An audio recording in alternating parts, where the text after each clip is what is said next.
এই হলো আমাদের মেশকাত। আমরা এখন আসছি মানিকগঞ্জ সিংগাইর বড়াইটা ঘাটে ভাসমান রেস্টুরেন্ট এই লেখা। এই হলো আমাদের মেশকাত হোসাইন।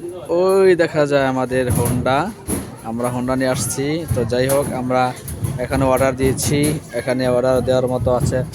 আমরা কি কি অর্ডার দিয়েছি, বার্গার অর্ডার দিয়েছি, এরপরে এই মিট বক্সটি অর্ডার দিয়েছি, এরপরে অর্ডার দিয়েছি হলো এই যে চিকেন চাপটা আমরা অর্ডার দিয়েছি। তো কিছুক্ষণের ভিতরেই আমাদের খাবারগুলো ওরা পরিবেশন করবে। তো দেখতে পাচ্ছেন এখানে আমরা অবশ্যই পর্দা সহকারে ভিতরে বসেছি। তো আমরা কিছুক্ষণ পরে আমাদের খাওয়া দাওয়া করে আমরা আবার আমাদের বাসার দিকে রওনা দেব।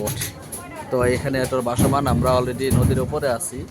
দেখতে পাচ্ছেন কি সুন্দর বড়াইটা ঘাট। আসলে এখানে অনেকেই ঘুরতে আসে, খুব ভালো একটি পরিবেশ। তো যাই হোক, আমরা নেক্সটটা আবার আসবো ইনশাআল্লাহ।